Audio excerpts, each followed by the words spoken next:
Shalom, queridos, graça e paz, sejam todos bem-vindos a mais um dia que estamos aqui e hoje um dia especial.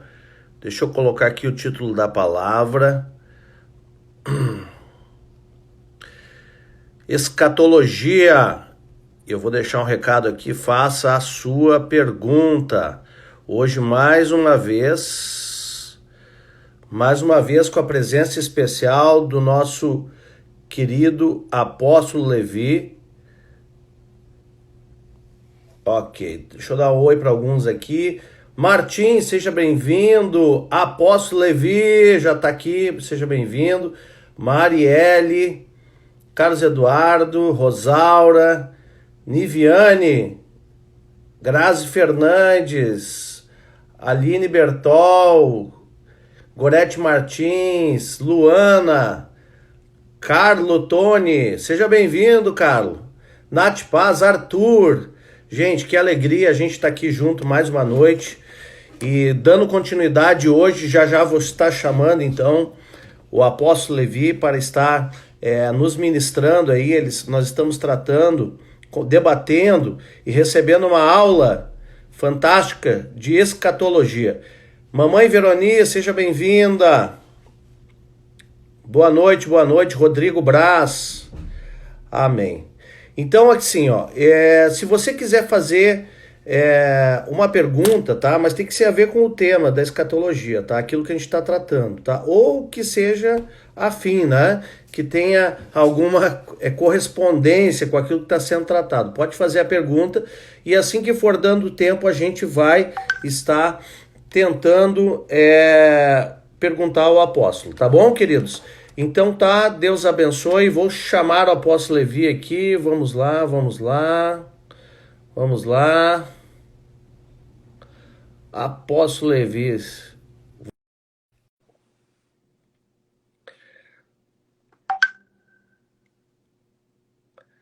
Vamos entrando. Shalom, mano. Apóstolo Levi. Tudo bom, querido? Paz? Tudo bem? Tudo bem. Vocês estão ouvindo bem o apóstolo Levi e a mim? Tá bom o som aí, galera? Se tá bom, aperta no coraçãozinho, ó. Arregaça o coração aí, meu irmão. Coisa Arregaça boa. o coraçãozinho aí, se vocês estiverem ouvindo bem a mim e ao apóstolo Levi. Ah, e o Gorete já respondeu. Abração, Gorete. Então, Ó, tá aí, tudo ok. tá aí o coração, maravilha. E aí, meu querido, tudo bem? Fim de semana bem? Tudo jóia, graças a Deus, uma bênção. Tivemos um cultaço aqui. O pastor Marcelo Pois pregou, né? Quem? O Marcelo Fraga. Ah, que legal. Tá Que congregando saudade dele. conosco. Manda um abraço para ele, tá? Será dado, pode deixar. E agora a bandeira vermelha para vocês. Só culto online agora. Só na transmissão. Meu Deus, que coisa, hein? É o momento. Começamos assim. Já então, apóstolo. Tá parecido, pelo menos, né? Tá parecido. Maravilha. Então tá, apóstolo, vamos, para a gente não gastar tempo, porque esse assunto ele é muito amplo, tem muitas dúvidas, né? Eu lembro de duas coisas onde a gente parou, tá? Que foi a questão do arrebatamento da igreja. Eu não sei se tu quer fazer uma pequena revisão também, assim, só uma passada, né, do que a gente já conversou. Mas a gente parou no arrebatamento da igreja e ficou ali uma pergunta que foi até do Dudu, né, apóstolo Dudu, que ele comentou sobre a questão que seria como nos dias de Noé, né? E aí você falou que Noé, o justo, foi salvo, ficou, e o resto pereceu, né? Isso. Explica um pouco mais daí também dessa questão para a gente entender a tua visão sobre esse tema. Tá. Bom, nós, na sexta-feira, né, fizemos todo um apanhado teórico das correntes teológicas, né, que apontam sobre o tema da escatologia. Então, acho que não cabe eu revisar tudo de novo aqui, né? Apenas Sim. Vamos entrar direto aí na questão, já nos definimos como sendo pré-milenistas, né? Ou seja, nós cremos que Jesus volta antes do milênio, e também me posicionei como sendo pós-tribulacionista, ou seja, no entendimento de que a igreja irá passar pela tribulação, né? A tribulação em toda a sua extensão, que são 7 anos, primeiros 3 anos e meio apenas chamado de tribulação, e os últimos 3 anos e meio, então, de grande tribulação, né? Falamos sobre... Bom, acho que a gente foi entrando um pouco nesse contexto. O Dudu fez essa pergunta, né? E aí eu coloquei lá que o Senhor Jesus, quando vai falar em Mateus 24, quando ele fala sobre a questão faz uma menção sobre os dias de Noé, né? Que seria como nos dias de Noé. Então, essa ideia. A questão é que o pensamento pré-tribulacionista tem a ideia fixa no rapto, né? Tem aquela ideia de que serão tirados da terra para o céu, né? Serão levados para o céu, para morar no céu. E isso tem um conjunto de problemas, tá? O problema número 1 é essa ideia de que nós vamos para o céu e tudo que é terreno vai ser destruído porque é mal, é ruim. Isso é resultado do trabalho de Santo Agostinho, né? Santo Agostinho, que foi assim, uma influência fortíssima teológica na estrutura da igreja. No entanto, Agostinho, antes de ser teólogo, ele era filósofo. E ele era platonista, né? E ele, então, faz uma acomodação de todos os pensamentos filosóficos de Platão ao cristianismo.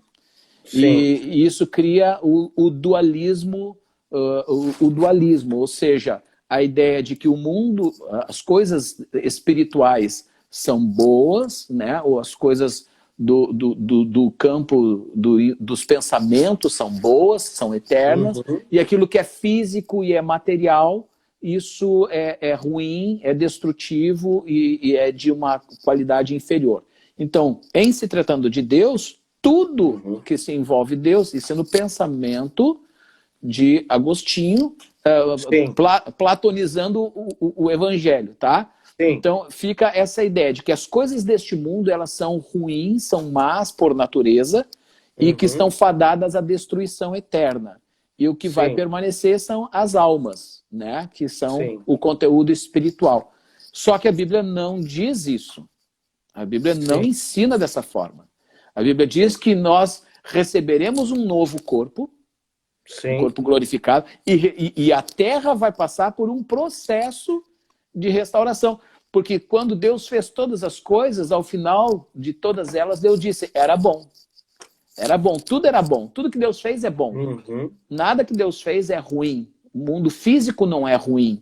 Ele é bom, Deus disse que era bom. Né? Quem é Platão para dizer que é ruim? Entendeu? Mas assim, e aí criou-se essa ideia importada para dentro do campo da escatologia, essa ideia de que Deus vem levar o seu povo, transformá-lo em meros espíritos. Aí vem um outro problema teológico, a afirmação de que nós somos um espírito, possuímos uma alma e habitamos num corpo. Isso não é bíblico também. Tu percebe que uma coisa vai embolando noutra, e distorções da teologia que hoje são comuns, é o que é mais pensado hoje em termos de igreja, são esses conceitos, e eles são antibíblicos. Aí embola num outro problema, que é a teologia da substituição, de que a igreja veio para substituir o Israel que está condenado. É outro problema teológico, a Bíblia não fala dessa forma. Então, esse conjunto de teologias que foram importadas para dentro da igreja gera uma distorção muito grande, uma dificuldade de entender os textos, né? Elas ofuscam a verdade, tá? Então, voltamos lá. Quando os textos são referendados ali entre levar e deixar, o que os pré-tribulacionistas trazem de ideia é que o levar é uma coisa boa, porque vai para o céu. O que é deixado para destruição, né? Deixado para trás. Aí é uma outra história, né? Este filme, ele foi assim, simplesmente algo que trouxe um outro impacto gigantesco na igreja. Porque uma coisa é as pessoas lerem algo e tirarem suas conclusões. Outra coisa é elas assistirem um filme. O poder de impacto de um filme, o poder de penetração no pensamento, a imagem, ela tem um efeito muito mais abrangente do que a simples leitura, né? E esse filme, ele foi muito bem feito. Ele foi muito dentro daquele pensamento. E mas, popularizou na igreja. Mas, assim, para nós entender um pouco mais, né? Porque se nós limitar a fala aqui, vai parecer que o céu não existe. Eu creio que o céu existe como um local temporário, né? Por exemplo, Jesus, quando estava ali na cruz com aquele ladrão, ele disse o seguinte, ó, hoje mesmo estarás comigo no paraíso.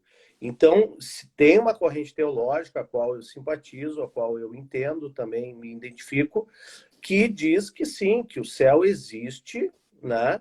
E que nós estaremos, por exemplo, uma pessoa que morre hoje estará, assim como uma pessoa que morre sem salvação vai ao Sheol, né?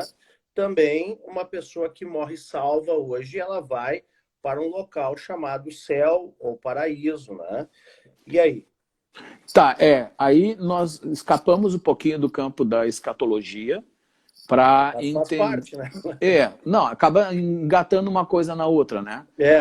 Para estudar, para refletir sobre o chamado esse período intermediário, né? Teologicamente se trata nesses termos, período intermediário que é entre a morte literal nessa existência, nesse tempo, e o aguardar do arrebatamento que está conectado à ressurreição dos mortos em Cristo. Certo. Ok? Então, por que eu estou te perguntando isso, tá? Porque isso é uma visão de muitos teólogos, tá? E eu, de certa forma, também acredito, né? Agora estou revendo algumas coisas aqui conforme a tua aula, né? Estamos passando um pente fino para ver se as nossas crenças elas estão batendo mesmo, né?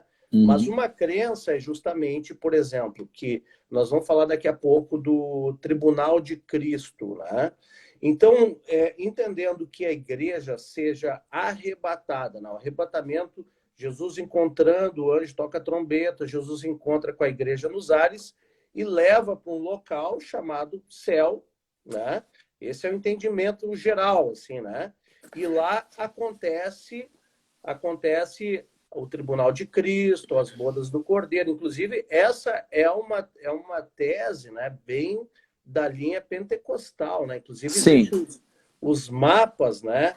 Os mapas bíblicos que eles explanam exatamente assim, né? Que tem um tempo que nós estaremos fora daqui e que estaremos dentro de uma tradição pré-tribulacionista, ou meso, nós estaremos fora daqui para que aconteça todos esses eventos lá em cima, né?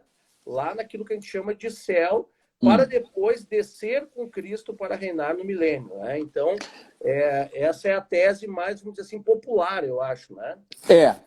É o pensamento pré-tribulacionista. Que, como falei a semana passada, né, ela é desconexa dos textos bíblicos. Então, só tentando responder, porque é um conjunto de situações que tu apresentaste aí numa sequência, não sei nem se eu vou lembrar de todas elas, né? Mas vamos paraíso. Lá. Tá, isso. Então vamos lá. Primeiro, para onde é que a gente vai depois que a gente morre? Tá? E se morresse hoje, para onde é que eu vou? Então eu vou falar primeiro o que eu creio. Eu creio no ensinamento deste espaço do paraíso, né? Também chamado de seio de Abraão, certo? Que é usada essa mesma expressão lá na parábola do rico e do Lázaro. Então, eu creio nessa tese. Existem outras teses, como a tese do sono da alma, né? Que é uma tese que a gente encontra texto nas escrituras que tratam a morte como o sono da alma, né? E, bom, aí requer uma outra dedicação de estudo mais profundo. Até de comércio de almas. Então, aí vai. Mas É assim, um negócio. a questão do sono da alma, ela tem uma boa argumentação, uma boa argumentação. Mas assim, estudando um pouco esse assunto, a gente descobre que os próprios israelitas, eles, durante um longo período da história, eles eram adeptos deste pensamento. Eles tinham esse entendimento. E aí, quando a gente vê depois no Novo Testamento, a gente percebe que toda a comunidade judaica mudou o pensamento sobre isso, mudou o entendimento. Eles ganharam mais revelação sobre o assunto, né? E passaram a interpretar o assunto de uma perspectiva diferente. E já aí tu não vê espaço na linguagem do Novo Testamento como essa ideia do sono da alma. A gente vê muito mais latente a ideia do paraíso. Uma pequena observação lá no texto que tu citaste lá de Jesus na cruz, né? Que está traduzido para o português, né? Como hoje mesmo te digo, né? Estarás comigo hoje no paraíso, né? Sim. No entanto, a Bíblia diz que Jesus ressuscitou no terceiro dia. Então teria uma contradição aí. Como que ele diz que hoje estará no paraíso se Jesus não foi no paraíso hoje? Ele levou 3 dias. E, pelo contrário, diz que ele desceu ao abismo nesses 3 dias. Então, esse é um problema de tradução, tá? O texto original, o texto original, ele diz assim, ó. Hoje mesmo te digo, vírgula, estarás comigo no paraíso.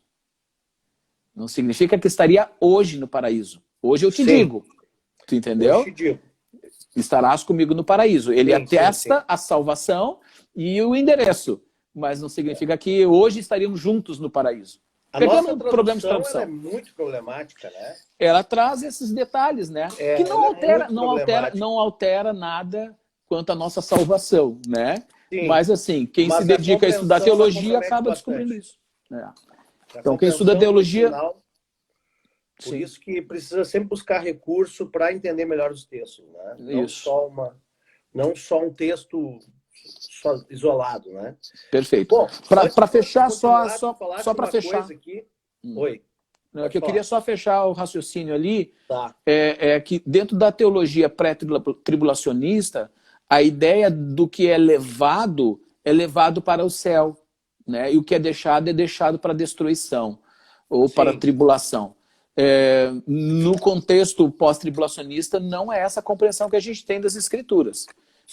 O que é levado, ele é levado para a destruição, ele é levado para a morte, né? E o que é deixado, ele é deixado para a vida. Ele é preservado. Mas assim, então a igreja se encontra com Cristo nas nuvens e volta. Exato. O arrebatamento... Primeiro, vamos lá. Eu creio nos céus, tá? Não estou dizendo que não existe. Existe, a Bíblia afirma, né? Quando Estevão estava ali sendo julgado, o que a Bíblia diz? Ele viu os céus abertos. E aí que tá. O que Estevão vê? Ele vê aqueles céus que Paulo visitou. O terceiro céu. O terceiro céu. Ele vê os céus da habitação de Deus. Certo? Então, eu creio piamente nisso. A questão toda é que, na perspectiva escatológica, nós não vamos para este céu e tudo que é aqui da terra acaba, deixa de existir. Não. Essa terra ela é restaurada. Sim, novos céus e nova terra. E estes céus vêm até nós. Tu entendeu? Esses céus encampa essa nova terra. Então, para a realidade do homem é uma nova terra e para a realidade do homem é um novo céu. Entende? Amém. O qual ele não estava relacionado, convivendo com ele antes. Sim. Então, esse é um aspecto. O que tu ia falar? Não, essa questão que você falou sobre essa teologia que fala que o homem é um espírito, que possui uma alma e habita num corpo, né? Eu acho que essa teologia ela foi defendida pelo Atmani, né, do homem espiritual. Foi. Né? Foi. Não é o autor, não é o criador da tese, né?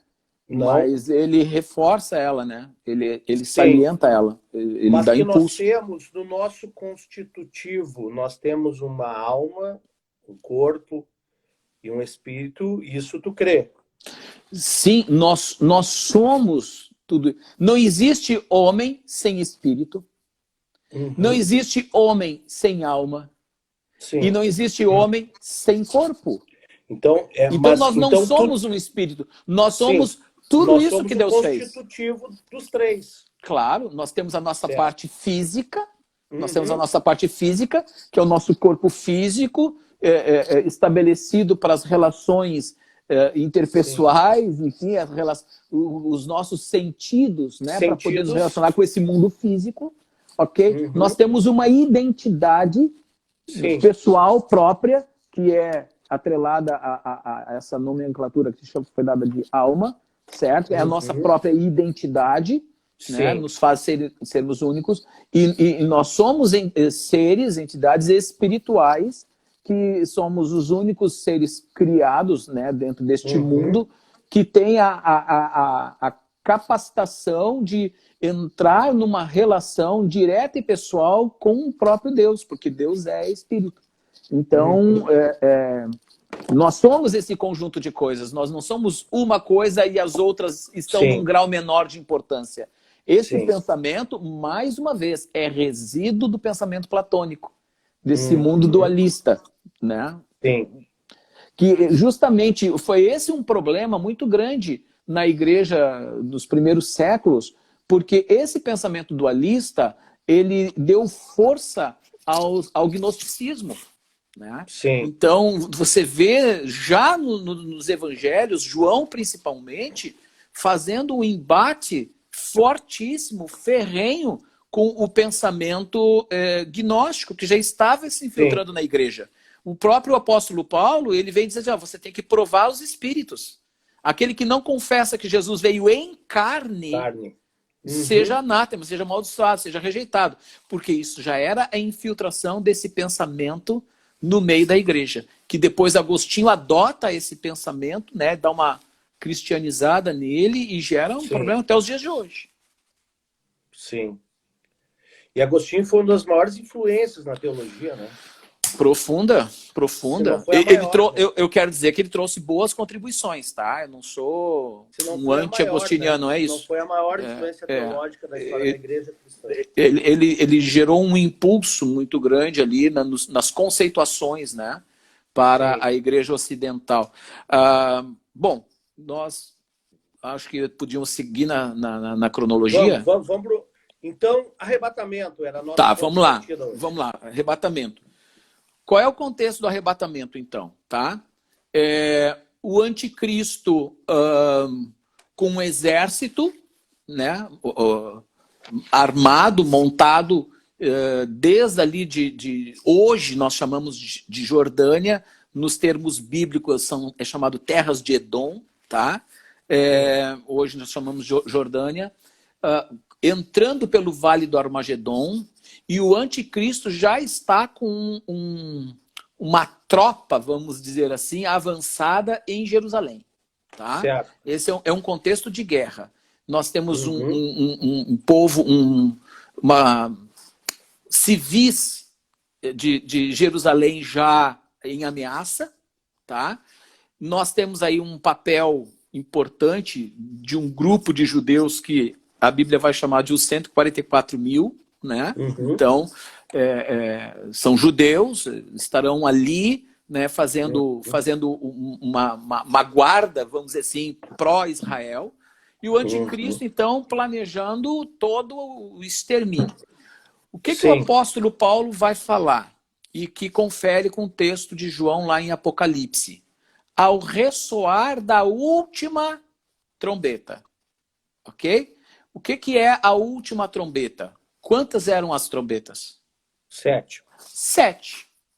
Então, nós temos que ver o encaixe disso. Lá na última trombeta. No toque da última... Isso. Tem outros textos também que... Isaías, se não me falha a memória, agora não estou bem lembrado qual é o texto, qual a referência. Mas tem outras referências que falam da 7ª trombeta. Acho que Daniel também fala. Mas, ao ressoar da última trombeta, tá?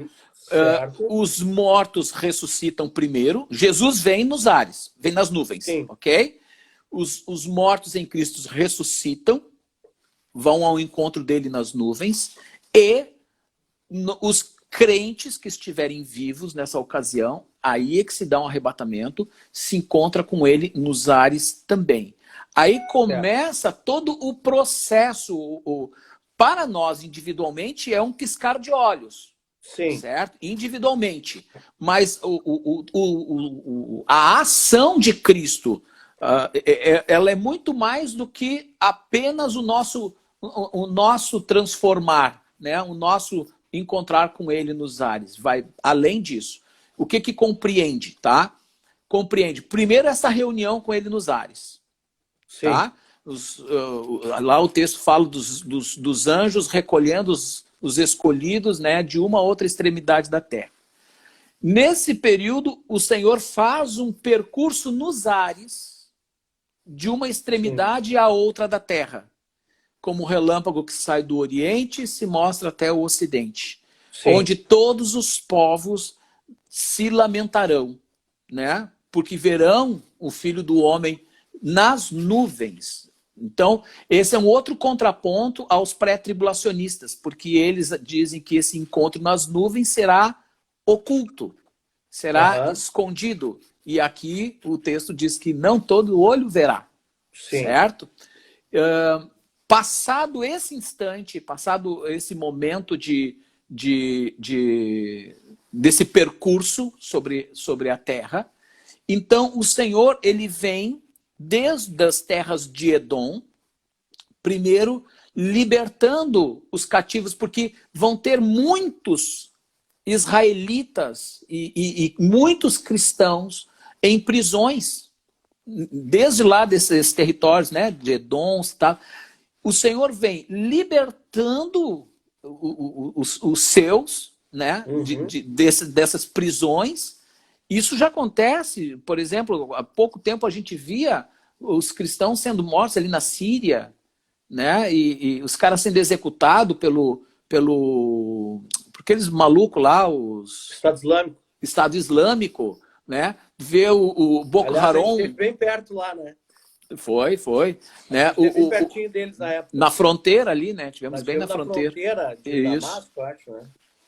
Na fronteira da Síria, né? Damasco ficava dali, onde nós estávamos, Damasco dava menos de 80 quilômetros. Olha aí, né? Viu? Então, o que acontece então? A gente já teve alguma aventura, né? Boas aventuras. Então, seguindo o raciocínio, tá? Comemos o Senhor Big Mac lá. Foi, e estava bom. O Senhor vem libertando os seus e exterminando os inimigos. É onde ele vai manchando as suas vestes, né, de sangue. Né? Os exércitos do Senhor ali exterminando os inimigos, libertando os cativos. Passa pelo vale do Armagedon, ok? Sim. Passa no vale. Nesse tempo, um terremoto acontece em Jerusalém. Um terremoto acontece em Jerusalém. Nesse terremoto se abre um caminho de escape para os civis que estavam ali encurralados, certo? Eles têm um caminho de escape. Além desse caminho de escape, o Senhor fende a rocha lá onde vai estar o templo. Aquela rocha que está lá se fende e o rio que está lá debaixo, isso já é comprovado cientificamente. Da rocha? Lá daquele lugar. Ali embaixo, bom, tem uma rocha, uma camada de rocha muito grande, mas que embaixo, lá no profundo, tem um rio que corre lá, de água doce, né? Isso é comprovado hoje, cientificamente. Existe essa água lá. Quando eles estavam fazendo as pesquisas para a construção do metrô, eles descobriram esse manancial, essa corrente de água. Mas aí os geólogos disseram o seguinte: só um terremoto para abrir essa rocha. E o que vai acontecer? A Bíblia diz que vai acontecer, né? Está profetizado. E as águas dali vão correr. Vai curar o Mar Morto. Exatamente. Essas águas vão sair dali, vão correr pelo Vale do Quidron e vão chegar até o Mar Morto, que vão sarar as águas do Mar Morto, vai se tornar um local de pesca no futuro, durante o período do milênio. As profecias estão conectadas, entendeu? Né? Então, o que acontece? O Senhor Jesus vem, exterminando seus inimigos, e chega em Jerusalém, pelo Monte das Oliveiras. Tem gente que acha que quando Jesus vier, o primeiro lugar que ele vai botar o pé vai ser no Monte das Oliveiras. Não. Não. Ele vai fazer essa peregrinação. Ele vai chegar, sim, pelo Monte das Oliveiras em Jerusalém, né? Sim. Assim como na primeira vinda dele, na manifestação dele lá, ele vem pelo Monte das Oliveiras e entra, né? E é aclamado ali, Hosana, né? O filho de Davi. Mais uma vez, sim, isso vai acontecer. Por quê? Nesse tempo, todo Israel será salvo. Todo Israel vai reconhecer que Jesus é o Messias, que Jesus é o Filho de Deus. Então, como eles estavam debaixo do cerco do inimigo e Jesus vem exterminando o inimigo, essa notícia chega a eles, né? E é por isso que a profecia diz que ele será aclamado novamente. Né? O Senhor Jesus, ele disse, quando ele saiu de Jerusalém, a primeira partida dele, ele disse, vocês não me verão mais até que digam, Baruch rabá beshen Adonai, bendito é o que vem em nome do Senhor. Glória a Deus. Então, agora, todo Israel será salvo porque todos vão reconhecer que ele é o Messias, ele é o Senhor, ele é o Salvador. Ele será aclamado, sim, ele será louvado, e ele entra em Jerusalém e aniquila por completo. É nessa ocasião em que ele extermina com o anticristo, né? E amém, lança ele no lago de fogo e enxofre, né? Então o anticristo vai estar lá, encampando o exército, e ele vai ser exterminado. Então esse é o processo e a batalha, que envolve... Essa batalha vai ser no qual mesmo vai ser uma demonstração de poder? Bom, e primeiro diz que é a espada que sai da sua boca, né? Sim. Essa é a grande coisa. Eu não vejo nós pegando em armas, não. Sim. Entendeu? Eu vejo uma guerra do Senhor contra os seus inimigos Na verdade, ele não precisa, exterminando. Né? Não, claro que não, né? Nunca precisou. Ele só abre a boca e acabou. Mas por vezes ele mandava Israel pelejar. E ele, sim, fazia a proteção do povo, mas mandava o povo para a luta, né? Poderia, sim, ser de novo, mas não entendo, até hoje não entendo assim. Uma coisa eu quero dizer, tá? Me resguardar aqui. Desde o meu tempo de seminário, o antigo pastor Ernesto, que tu conheceu, né? Sim. Não sei se é vivo ou não, ele já era velhinho. Ele já era velho naquela época, né? Bem velhinho. Então, ele dizia assim, ó, teologia a gente escreve a lápis. Para que a gente possa depois, à medida em que Deus vai nos trazendo luz, a gente possa apagar o que a gente escreveu e disse e escrever de novo. Entende? Amém. Então, o que hoje eu entendo de escatologia... muitos ajustes eu já vim fazendo ao longo da caminhada dos estudos, entende? Então, às vezes, sim, a gente vai tendo novas luzes e aí vai compondo melhor o entendimento, né? Na verdade, a pessoa que chega e afirma contundentemente, ó, é assim, essa aí está faltando estudo para ela. Ela corre o risco de ter que... Ou ela vai ser soberba, e mesmo sabendo que falou uma bobagem, ela manter a sua tolice, né? O seu engano, ou ela vai ter que ser humilde e dizer, olha, eu errei. Eu algumas vezes já tive que fazer isso. Olha, lembra aquele assunto? Eu me equivoquei, me perdoem, eu entendo, aprendi outra coisa. O pastor Moisés uma vez falou na Cimepa ali, que muitas vezes ele pregou e ele teve que arrancar o prego depois. Boa ilustração. Então, seguindo na cronologia, é necessário. Isso é um sinal de humildade, isso é bom, isso é saudável. Né? Tanto é que esse assunto, vou te falar do meu caso, eu já leio, estudo, e meu pai tinha muito conhecimento bíblico nessa área, né? Embora ele tivesse algumas convicções muito contundentes também, sinceramente, eu nunca fechei questão sobre... Eu tenho inclinações. Esses dias me perguntaram, tu é pré, tu é pós, tu é meso? E eu falei assim, olha, não sei, eu estou estudando as teorias, mas eu me identifico mais com uma delas, mas não, não me sinto ainda apto a afirmar cabalmente que eu sou isso ou aquilo, entendeu? Sim. Porque são tantas variáveis nessa história, né? E se a gente for falar com pessoas, por exemplo, se a gente pegar uma pessoa que defende o pré-tribulacionismo como meu pai defendia, ele te prova por A mais B e te dá uma explicação convincente, te daria hoje uma explicação convincente, né? Que é pré-tribulacionismo. E se nós pegarmos, por exemplo, alguns autores, né, que eu não vou citar nomes, as pessoas de referência que eu andei dando uma estudada, elas te traduzem convincentemente que o mesotribulacionismo é o correto, né? Inclusive tem um versículo no Apocalipse ali, depois da quarta trombeta, que fala, né, que ali dá uma margem, né, para eles entenderem que ali exatamente é um arrebatamento, né? E a gente séria, eu não vou citar nome aqui, mas é gente graduada, é gente que é mestre na palavra, são pessoas que... E eu respeito. E eu respeito. Né? Eu respeito. Tem um teólogo que eu respeito demais, eu acho o cara fantástico, né, que é o Augusto Nicodemos. Eu acho um cara muito acima da curva. E, no entanto, na questão de escatologia, ele é amilenista. Entendeu? O cara é amilenista.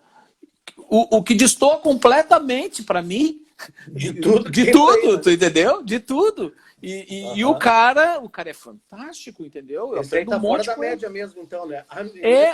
Entende? Mas e aí? Né? Vou desprezar. Por isso que lá, na sexta-feira, quando nós iniciamos o assunto, eu disse, olha, é um assunto que é polêmico, existem pensamentos diferentes, e isso não pode servir para nos dividir. Né? Sim. Quando eu questionei o Schulan, né, Joseph Schulan, que eu acho que você sabe, conheceu o Schulan, não conheceu? Sim. Né? Nós vimos lá em Santa Maria. Isso. Então, quando eu questionei o Schulan sobre esse assunto, se Jesus vinha, o arrebatamento era antes ou depois da grande tribulação, ele disse assim, tem gente que pega a xícara, bota o café e depois bota o leite. Tem gente que pega a xícara, bota o leite e depois bota o café. No final dá tudo na mesma coisa. O que ele quis dizer com isso? Né? Se você está em Cristo, se teu arrebatamento vai ser antes ou depois, entendeu? O importante é tu estar firme na fé. Atrás, né? A questão é assim, ó, se tu tá firme e tiver que passar pela tribulação, beleza, tu tá preparado para isso. Se os pré-tribulacionistas estiverem com a razão, tu tá firme. E que bom que tu não vai ter que passar pela tribulação. Tu entendeu? Tu tá firme. Essa é a moral da história. Agora, eu, claro, estou, até o presente momento, estou convicto, né? E ouvindo pessoas que eu também considero, eu parto dessa prerrogativa, né? Bom, seguir um pouquinho mais... Eu gostaria de ser pré-tribulacionista, viu? Que daí a gente sobe com Jesus antes de toda a bagunça aqui, né? Pois é, mas aí tem um outro detalhe. A igreja precisa da tribulação. Sabe de onde é que vem a expressão tribulação? Tu foi comigo em Nazaré Village. Sim, fantástico. Tu lembras que nós olhamos lá um modelo de eira? Sim. A eira é o lugar onde se trabalha o trigo. Né? Sim. E lá nós vimos, não sei se tu vai lembrar, um utensílio agrícola, que era muito usado na época, que era uma tábua grande, pesada, e embaixo dela tinha metal e pedras pontiagudas, né? Onde eles puxavam, né, aquela tábua, arrastavam sobre o trigo colhido, e aquela ferramenta, ela ia quebrando os cachos, ela ia tanto soltando o grão de trigo, como ia separando o que era joio. Sim. E o nome daquela ferramenta chamava-se tribulação. Tribulação. Então, na colheita... Que interessante, hein? Na colheita, é necessário separar o joio do trigo. A Bíblia não fala sobre isso? Fala. o trigo é colhido e ajuntado no celeiro. E o joio vai para o fogo. E não dá para separar antes. Não pode separar antes. Entende? E o que faz essa separação de quem é quem é a tribulação. É na tribulação que vai se mostrar quem é fiel, aquele que perseverar até o fim. Tu entende? Então, aliás, lá em Apocalipse tem uma pergunta que é feita a João e ele não sabe responder, né? Pergunto a ele, quem são esses, essa multidão de todos os povos, tribos, línguas e nações? E aí ele diz, eu não sei, né? O Senhor sabe. E ele responde, são estes os que vêm da grande tribulação. Sim. Entende? Bom, continuar na cronologia? Vamos. Então, ali, depois desse momento de vitória, tá, se estabelece um tribunal, tá? Um duplo tribunal, certo? O primeiro tribunal diz respeito a quê? A todos aqueles que não morreram nessa batalha, mas que estão espalhados pelo mundo todo e que aderiram ao sistema do anticristo, recebendo a marca dele, né, na sua mão ou na testa. Estes receberão uma sentença nessa ocasião, uma sentença de morte. Esses serão mortos, executados, né? Lembra que a figura de Cristo agora, na sua segunda vinda, é a figura de rei, e a Bíblia diz que ele regerá as nações com cetro de ferro. O cetro de ferro é um cetro duro, entendeu? Não vai ter, não tem refresco. É o que é a justiça absoluta sendo executada. Então ali já está advertido. Quem tem a marca da besta perece, é executado ali. Tá? Me diz uma coisa, sobre a marca da besta.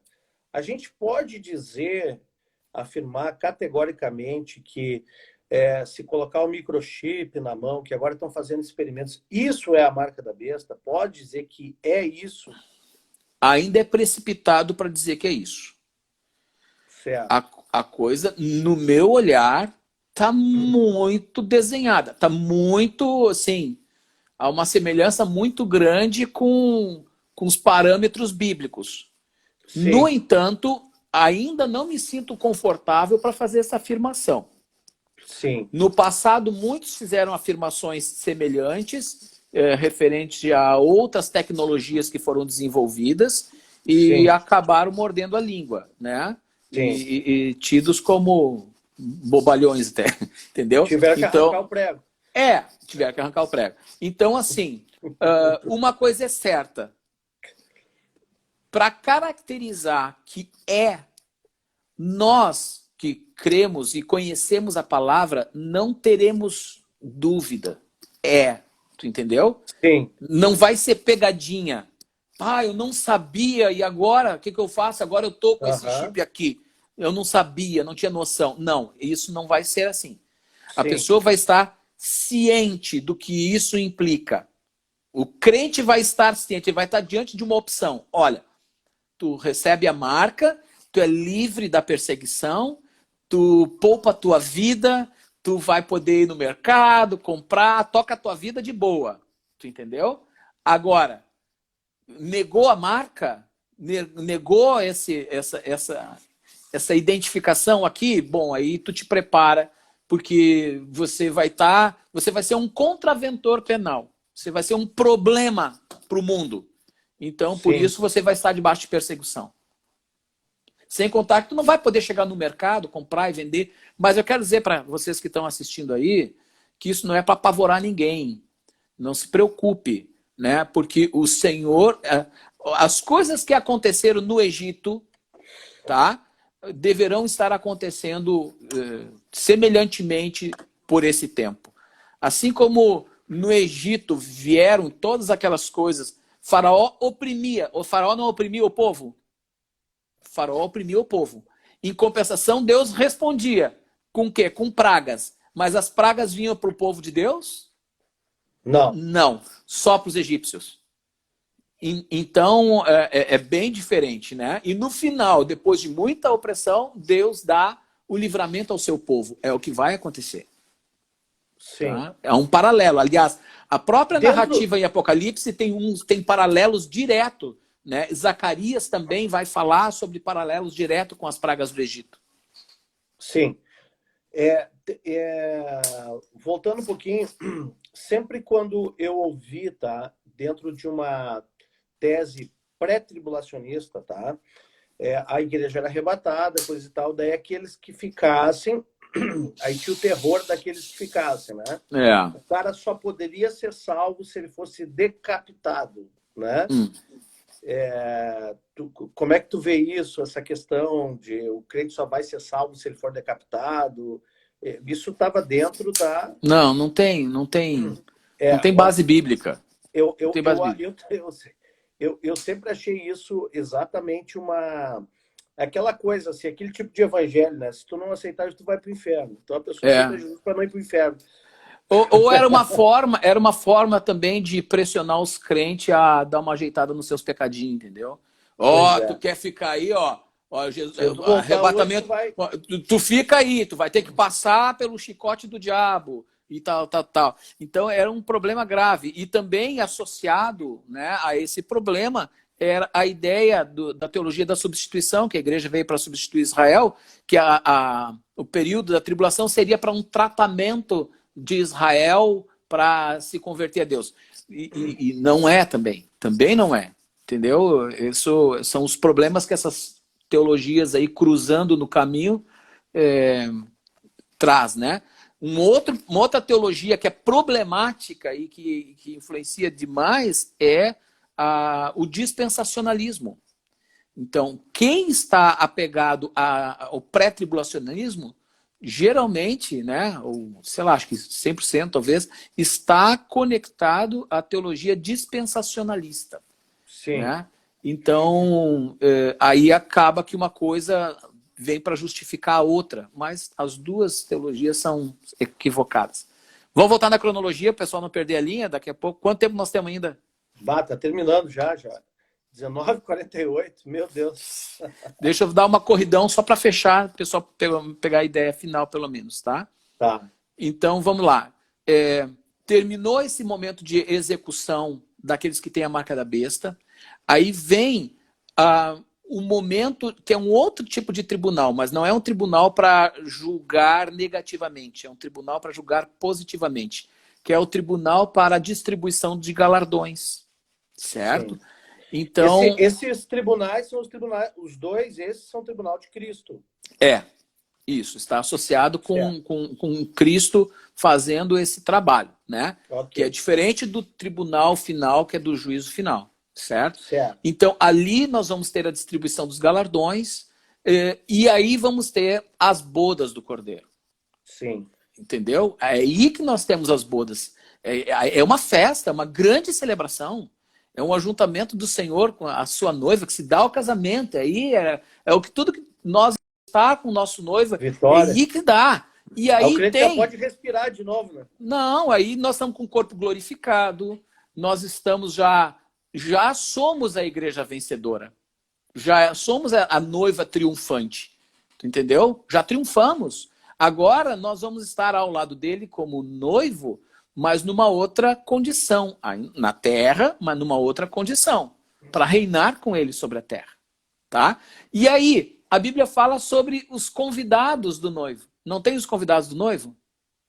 Eu te pergunto, os convidados do noivo numa festa é a noiva? Não. Não pode ser. A noiva é a noiva.